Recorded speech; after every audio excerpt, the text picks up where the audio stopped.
anyways, friends, good to be with you. Today we have a guest who just had me on her show, a show with a format so unique that I had to have her on my program. Today we're with Dr. Setareh Sadeqi. Is that how your last name is said? Yes. Sadeqi. It's actually the sound that Sadeqi, yes. Sadeqi. Okay, Exactly. Sadeqi. So, for emphasis on the first syllable, well, that's a big part of the Russian language, that whole emphasis thing. But anyways, you and your partner do a fantastic podcast that is sort of trying to unite America and Iran and kind of do a cross-cultural exchange, which is close to my heart because cross-cultural exchange is kind of what I do here on YouTube. Yeah. So before we get into our program here, could you tell us a little bit just about your program, where people can find it, what's the deal, why'd you start it, and all that? Yeah. So our YouTube channel, which is also available on different podcast platforms, is called Twice Told Tales Podcast, and people can find us on Telegram, on Twitter, on YouTube, and on, as I said, Google Podcasts, Spotify, Podcast Addicts, and a few other podcast platforms. The idea of starting this podcast started when during the COVID so-called pandemic. At that time, after I graduated from school, I had this idea of starting a YouTube channel to address all the misperceptions and misconceptions that exist about Iran, because I have traveled for academic conferences and just for tourism to other countries, and I saw how people were misinformed about Iran. And I have always, since I was a teenager and started learning English, wanted to offer a different perspective from inside Iran and tell people that all the things that they hear about Iran on Hollywood productions and on mainstream media are not true, and everything is very, very different here where I live. So I wanted to start this podcast, and I talked to my friend Chris in America. We had met during a conference in Iran, and the thing was, a lot of the misconceptions that I heard about Iran sounded like too crazy for anyone to believe in. But it was because I was Oh living no, here and I people wasn't believe in them. realizing. they believe it. Exactly. Exactly. So I realized that there are so many of those really crazy lies about Iran that people are believing in because they do not have any source of information to go to understand what is actually happening in Iran. Well, So he helped with bringing up all those misconceptions that I was thinking, no, nobody's going to believe this one.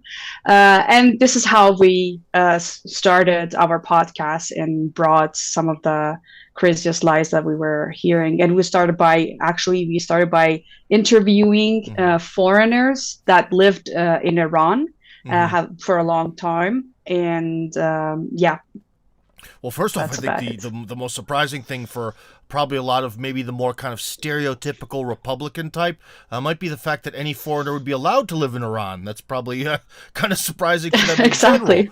But now let's. I think everyone who watches my channel here, Tim Kirby Russia Reloaded, the new channel after they took my old one away, understands that the mainstream media is pretty corrupt. Hollywood is ridiculous. We get that. But now, where then does the sort of the what's the genesis of this? Why is there this anti-Iranian slant, especially in the news media? Where does this actually come from? What's the cause? Right. So I think a lot of it comes back to when in 1979 there was a popular Iranian revolution inside the country that toppled the US-backed monarchy of the Pahlavi regime in Iran. So the US and also the UK lost their grip over Iran. They lost all the interest and their access to exploiting all the natural resources that existed here. They lost a kind of a big ally in the region that would also support Israel. So all they wanted to do was to bring down the new political system that was established in Iran, the Islamic Republic. But alongside that, there was also a massive propaganda and information war on the new government that was established. And by the way, it was supported by the majority of Iranians, because the Iranians were fed up with the corrupted and like brutal Pahlavi regime, which had an intelligence service called Sadeqi, which worked together and was the members that were actually trained by CIA and Mossad to torture Iranian dissidents. And the stories of the torture, like the horrible stories, are there, and people can probably search and read about them. Yeah, so you know, it was alive in the memory of Iranians, and they wanted to get rid of this monarchy. And it was a long story. Like for decades, people were trying to make reforms to the government. They elected Mossadegh, which was overthrown by a US-backed and CIA coup in 1953. Then they also tried to have a constitutional monarchy, and that also did not lead to anything. So, you know, it was like decades of trying to make reforms. And when it didn't work, and when there were massacres on the streets, when people were protesting the Pahlavi regime, then it was like the last straw for the people, and they toppled the Pahlavi regime, and the Islamic Republic was established. The West really put in a ton of effort to try to build the Iran that it wanted, and with one fell swoop, that was all gone. So that's why they're angry. Exactly. But yes, exactly. Yeah, but my next question is a little bit different, because okay, there's sort of certain laws of geopolitics, right? That generally, when sort of nations have like a border with each other, or different civilizations, different cultures, there can be stress. You know, like in the Baltic regions, the Serbs, the Croats, and the Albanians all hate each other. Or, you know, there's always going to be heat between Poland and Russia, because the Poles feel like Russia sort of ruined their opportunity to begin this great Central European empire. There's a bunch of examples from all over the planet. But when you look on a map, it always seems like there's this, you know, conflict between Iran and Israel. And yet on a map, there's 1,000 kilometers between you guys, roughly speaking. And a lot of the 1,000 kilometers, if you get away from the Tigris and Euphrates River, is just barren desert. Why is Israel obsessed with Iran when Iran is so far away?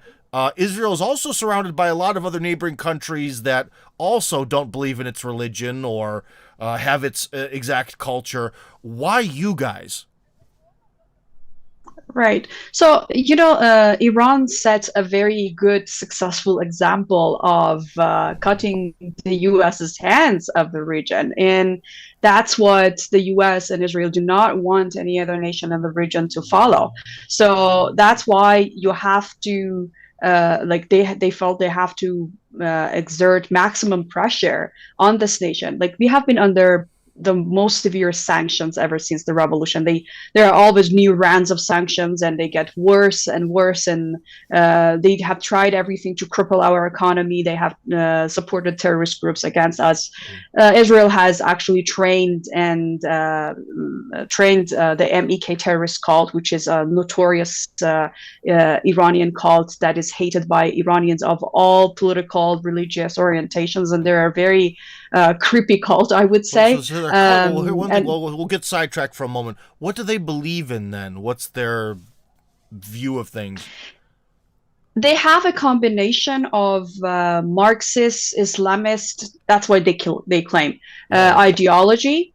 But when you go into them, like, there is the head of the cult, and even the personal relationship between the members of the cult are all manipulated and controlled by the head of the cult. Members do not have the right to leave the cult at all, or they will be killed or like persecuted. Yeah, they actually were on the list of terrorist organizations by the US and EU for a very long time, because not only they have assassinated over 17,000 Iranians, they have also killed Americans and people from other nations. But during the Bush administration, that's actually an article by Seymour Hersh that shows how this same cult, before even they were delisted from US's list of like terrorist organizations, were trained in Nevada to assassinate nuclear scientists inside Iran. So it's like really a crazy terrorist group. And unfortunately, it follows the same sort of MO, as they call it, when in terms of the Ukrainian nationalists that were for many years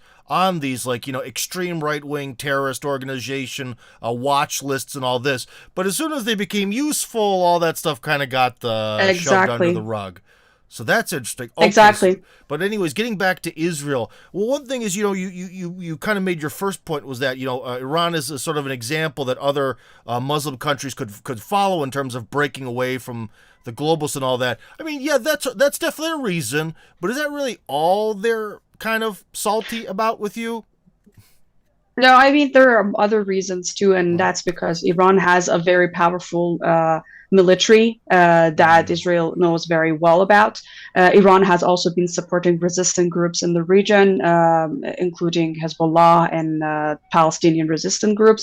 But I think it's very important to mention that it has nothing to do about religion. Like I think the Mm. Zionist regime inside Israel or the occupied Palestine does not believe in the teachings of Moses and or any religion. They are actually just have a political agenda, and they are a colonialist settler government that has been and an apartheid regime that has been oppressing Palestinians, and this has always been a part of the ideology of Iranian nations. Even during the Pahlavi, when the regime was supporting Israel, they had to, like, every now and then show some sort of support for Palestine because that was the people, Mm-hmm. that was what the people inside Iran wanted. So it's a long story. Like Iranians have always felt that supporting oppressed nations is a part of their Islamic ideology, and that doesn't include only Palestinians. It also includes, um, for example, I would say like African Americans or any other nation, like the Bosnians, any nation, Mm-hmm. regardless of their religion, that has been oppressed. It's actually a part of our constitution that Iran feels Oh. its responsibility to support them. So yeah, but I think the question has to be also directed on why. I mean, that's the question actually. Why is Israel so anonymous, hostile to Iran? Which, as we said, and like just recently, the son of the ousted Pahlavi monarch, Pahlavi king, visited Netanyahu and was visiting occupied Palestine, and it tells you a lot about what the actual plan is or what their wishes actually about Iran Mm-hmm. is. Like they want to bring back the same regime that was offering everything of the national resources and the country's capacities to support a regime that is actually hated because of its atrocities inside the region, and not only inside the region, but also you can find a lot of nations across the world that believe in the liberation of Palestine, including Nelson Mandela, who said, Yeah. "Our freedom is incomplete without the freedom and liberation of Palestine." To what extent would that sort of monarchist revival? You mentioned that it would be very popular, but is there like a 5% of the population or 10% of the population that might get excited about that, or is this something that's just absolutely only in the minds of people in like the CIA? Well, I can't tell you percents, but I can tell you that nobody has forgotten the oppression, the poverty, the all sort of atrocities that the Pahlavi regime was imposing against Mm-hmm. Iranians. They have actually recently and during the protests that we had in the last months of 2022, there was a former member of Sadeqi, who came out publicly, the intelligence service of the Pahlavi regime. Uh, he was attending one of these so-called protests outside Iran. I think, if I'm not mistaken, that was in LA, and he took a picture with his family, and that was posted on social media. And Mm-hmm. everyone, including even those who didn't want a different form of government inside Iran, were saying, "No, you cannot go back. Like we have not forgotten that you personally tortured people like Iranian dissidents inside Iran, including people with communist or Marxist ideologies. Like they were brutally tortured and imprisoned inside Iran under the Pahlavi regime. So it's like all sorts of Iranian dissidents were tortured, and they have not forgotten that. Even there was also poverty. There was if you compare Iran before the revolution and now, there are like a lot of the indexes and the factors of improvement and development for a country are very, very different. And it's not only because of the time difference, it's also because, like, if you compare Iran of that time with the neighboring countries and Iran of now with the neighboring countries, Iran is still much higher, standing much higher in a lot of things, including knowledge production, women's involvement in policy making and jobs, and the literacy rate, in people's access to clean water, all sort of things that you would find in a developed nation. Now, there aren't too many pieces of big media about Iran, but one thing I did watch especially about why the revolution happened, was the Shah's regime. So I'll try to find if this is true or not, but they sort of made this documentary film that the Shah had the most expensive party in human history. Is that true? Exactly. Yes, true. And even up to that? now, Or is that faded to history? yeah. I mean, well, the new generation, because I personally was born after the revolution, but it's in the memory of our parents and the generations before, and we read history, and so it's everywhere. And actually, that party that you mentioned is usually cited as one of the reasons or one of the things that worked as the last straw for the people, like because people were going through a lot of poverty and problems, and suddenly the Shah threw this royal party, and of course ordinary Iranians could not attend that party. They had invitees from all across the world, and it was very, very expensive. And as you said, it's been recorded as the most expensive royal party, if not one of, so yeah, we haven't forgotten. I'm feeling good because you confirmed that. I feel also good that the documentary was also telling the truth, because, some people, they want to get views, so they sort of embellish things. But I've actually had the chance to talk to at least one Iranian on this program before. I want to know, again, from the inside. So, like, on TV, at the dinner table with your relatives, if you guys eat at a dinner table. I didn't check that when I was writing my questions. But when you're sort of gathering together, what are the actual, topics that Iranians talk about? For example, in Russia, since 2014 to present, issue number one has been the Ukrainian crisis. Whereas, American TV goes all over the place with your, sort of crisis of the month. What do Iranians talk about? What's on TV? What's the political discourse? About eating at the table or on the floor, I should say, when the parties. Yes. When the parties are not very big, we usually eat at the table. But Iranian parties and gatherings can be so big that no table fits all the guests. So you spread the the food. You have the food on the ground and on the floor, and everyone sits on the carpet.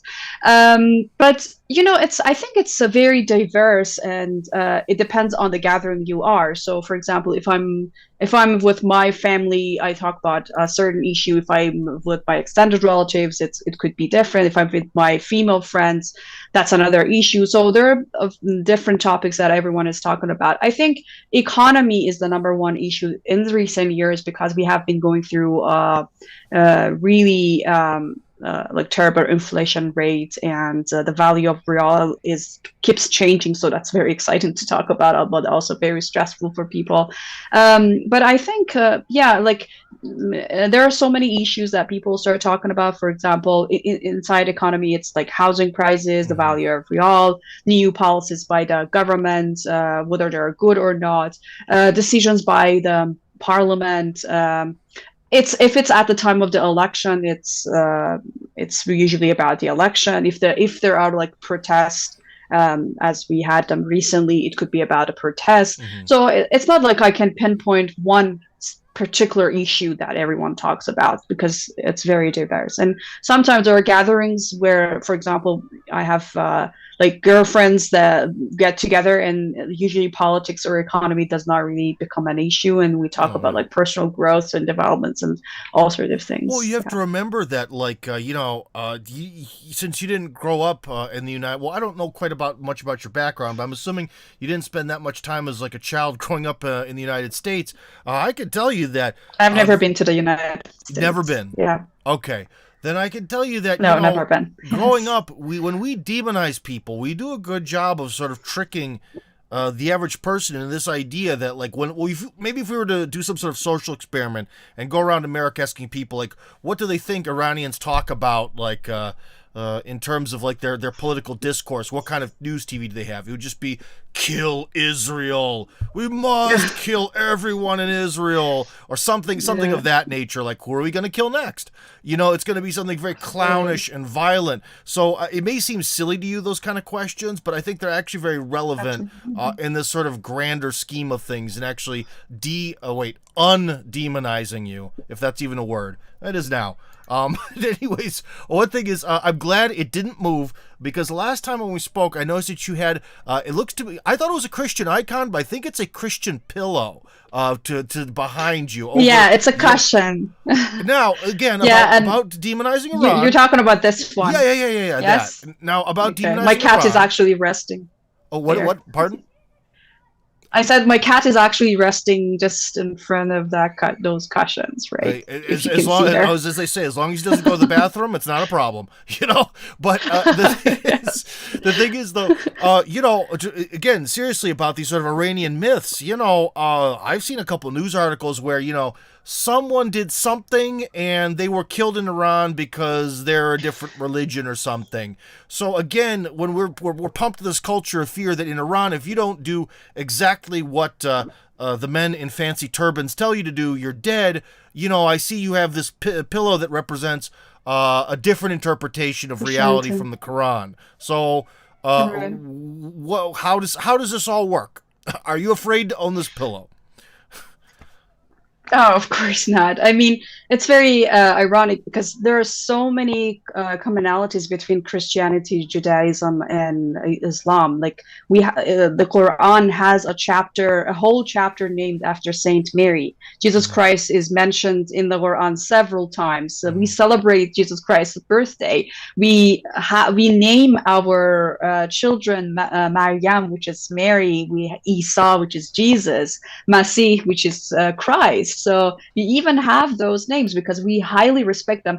And in terms of like freedom of speech, we highly respect our Prophet Muhammad and but also other prophets. So we are not allowed to disrespect any of the prophets. It's not only Prophet of Islam because even there is actually a verse in the Quran that if you do not believe in Jesus Christ and Moses, you cannot be a Muslim. So it Mm-hmm. comes all together. Mm-hmm. And growing up, I remember there was this pendants that like my mom wore or a lot of women wore, and it was very popular. And that was like a picture of Saint Mary, and I still have that actually. And I had Christian students, and I remember, and also Christian hairstylists, and I remember going to that hair salon where everyone was like Christian, and they said, "Oh, you also wear that?" And I said, like, "Yeah, of course. I mean, we have so much respect. We name our girls after Saint Mary, and I think we even like the way we dress is also very similar to at least the pictures that we have of Saint Mary, and we take pride in that. So, and even Judaism, like in the city that I live in, Esfahan, there are, if I'm not mistaken, at least 11 active churches and about 10 or something synagogues. So we Oh. have a Jewish community and we have a Christian community, and they're like integrate with the Muslim community. So it's absolutely not an issue, especially like with the Jews because their names are very similar to Muslim names. You wouldn't even guess. Like they have the Isfahani accents. They look like us. Like everything about them, it's just so similar. Maybe if you walk into a Jewish shop, like a shop which is owned by a Jewish Iranian, you would see like the Star of David or the famous candle, and you would guess that they are Jewish, but you could see that like it's displayed in their shops and it's absolutely allowed. Hmm. And about Christians, you can just guess with usually by their names because they have like they're Armenian Christians and they have different names and certain last names. But yeah, I mean, I worked in the Armenian district in Esfahan, and there are actually like the Armenians have their own businesses and uh, they have like famous brands of clothing, like men's clothing, for Hmm. example, that is named after those Armenian. So yeah, I mean, the cathedral that is in Esfahan is a very beautiful one. It's a historical place, and I've been to this cathedral several times. And as I said, I have had Christian students, and it's not only Christians in Christianity and Judaism. We also have Zoroastrians. They have their temples. They Hmm. have like they work with, and all these religious sects also have their representatives in the parliament. So Oh. the Christians choose their representatives in the parliament. The Jews also choose their representatives into the parliament. So yeah, Because I I would mean, like to hear a little bit it's about your sort of system as a theocracy, but time's a little bit limited today. And one question I definitely wanted to ask you is that has anything changed in Iran, be it society, be it the government, be it the economy, whatever, since the beginning of the special military operation? what do you mean by the special military The operation? the war in Ukraine since Russia entered, Oh, because here it's changed everything. And we're sort of on this march to the right. multipolar world.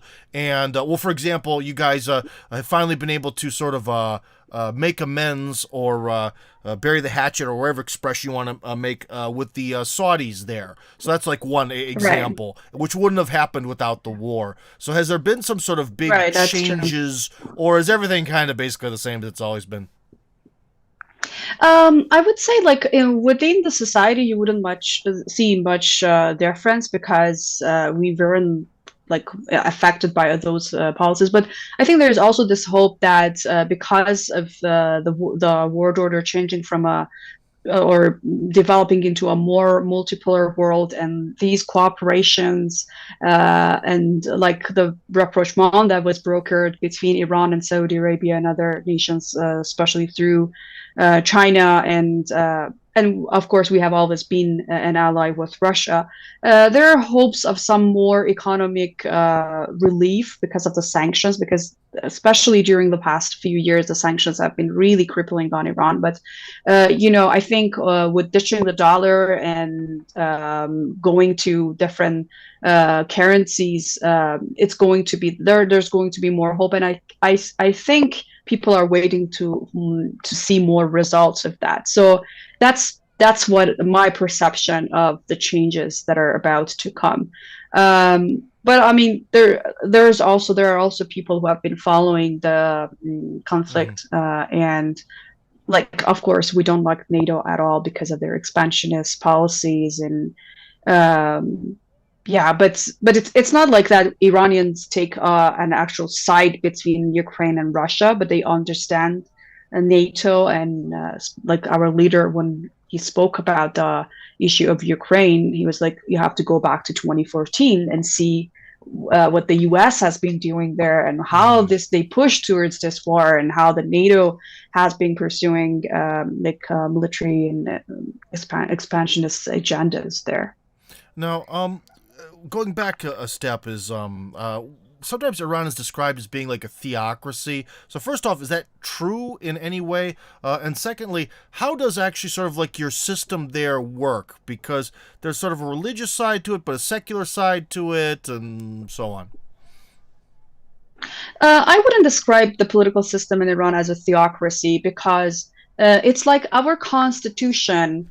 It's actually it has elements that have been derived from, for example, the French Constitution, and it includes many different aspects. But we take Islamic values and teachings as the basis of setting our political morals. Mm-hmm. So it's not that like a religious person has to be the head of like the government, Mm-hmm. or that everything is controlled by like the seminaries or the religious people. But like I mean, except from the leader and the council of experts that are appointed indirectly by the people and by other bodies, and directly and indirectly. So because it's a complicated system, where there have to be religious figures, like other bodies of the government. They're not necessarily religious figures or clergymen. Like clergymen can also run as a candidate, and if they win the vote, they will become like the president or the member of parliament. But it's not a requirement, and it depends on people's willingness to choose a clergyman or not to choose a clergyman. And the dynamics of the society keeps changing. So sometimes you see a clergyman as the president, sometimes you don't, and sometimes you see some members of the parliament are clergymen, sometimes you don't see them. So it's very, I would say it's very diverse. We have a few political entities and bodies that work together. We have the executive branch, we have the judiciary branch, and we have the legislative branch, and the members of the parliament, the members, some of the members of the assembly of experts that, as I said, oversees the actions of the leader and also chooses the leader, are elected by the people. And then there are also bodies that endorse or elect other members or like higher councils that exist within the political system. So I think it's it's a very complicated and sophisticated political system that has also been subjected to some change. Like changes happen within the political system, and there are discussions going on inside the society whether, like, for example, the Guardian Council should have more power or less power over the vetting process of the during the elections, or like the legislative branch. So these discussions are happening, and based on the dynamics of the society, sometimes changes are made within the laws, etc. Now, unfortunately, this has kind of changed over time, but when I was a child, generally Americans would sort of in sort of their political discussions between themselves and politicians, would sort of argue whether something is constitutional or not. So for you guys, would it be more important whether something is, would the debate be somewhat, is this in line or acceptable from the standpoint of the Quran? Or is that not really the way the politicians think about things? I would say because the majority of the people here are Muslims, even those who criticize the government and the political system refer to religious texts and Quran to say that, no, this is wrong, or this, like, even the fact whether there should be an Islamic government or state, or there should not be, is discussed within religion. So because people, like the majority of people, believe in that. But all these variety of topics and discussions basically are laid on the foundation of some religious and Quranic morals, which basically, I mean, there are different interpretations of the Quran or of the religious text, and there are different like scholarly discussions, but there are also different discussions between like ordinary people that they believe like, no, you're like, for example, this is not Islamic, you have to have more freedom, you have to give like more freedom to people, or there has to be more equality. And all these notions of equality, justice, and freedom are usually defined by the majority of people in within religion and religious, because we have examples of religious governments that we consider as very successful, for example, during the first years of Islam, and the idea of fighting oppression, bringing justice and equality are very central to those ideas. Now, my last question, kind of an easy one before we get going here, but I'm still curious. What is the stereotype of Russia and Russians in Iran?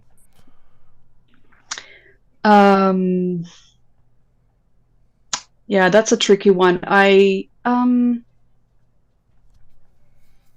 can't actually like think of one like immediately. There's this discussion that I hear from some of the people inside Iran that would say, like, just the same way we shouldn't trust the US, we should also be cautious with Russia. But that comes from the people who are usually more like Western oriented and get their Ah, I see. information from a lot of They're somehow propaganda reading their channels. BBC. Gotcha. Exactly. Exactly. And the thing is, the propaganda by the Persian speaking, US funded and UK funded Persian speaking channels are really crazy. Like a lot of the things that you see there would never be published in English because they couldn't get away with it. Oh. Like the regulations are more strict with the English content, but with Farsi, look, you just lie about anything and you can publish any hostile or like Hmm. biased stuff about Iran, and it never gets regulated. Well, Yeah. has Russia finally made any sort of informational presence? Is there an RT Farsi or something? There is Sputnik Farsi, I Mm-hmm. think. Yeah, but the image that we get of Russia inside Iran and from the state media is usually very positive. And people also see how, for example, Russia allows Iranian to travel easily to Russia, and they love like they see Russia as beautiful and Mm. they like the culture, and they're also like I think I also sent you like there's this Russian model who's married to an Iranian, and she has like more than 1 million followers on Instagram, and she posts about Iran and how beautiful the culture is and everything, and that's in Russian, of course, but people love that, and they see how unlike what they hear from American media, there are individuals and like Russian state media that try to portray a different picture of Iran, and they like that. They really like that, and it's easier to do business with Russia than with any of the like Western countries, and people understand that and they like it. All right. Well, So they basically see Russia a lot more welcoming than the majority of Western countries. thank you very much, Dr. Setareh Sadeqi, if I said that right this time, or at least a little bit better. Thank you very much for being with us and enlightening us to the realities of life in Iran and more. And everyone can check out her program. You heard the beginning of the episode, but I'll put a link in the description just in case you're too lazy to go back and look. Thank you very much, and you have a wonderful evening. Thank you for this conversation.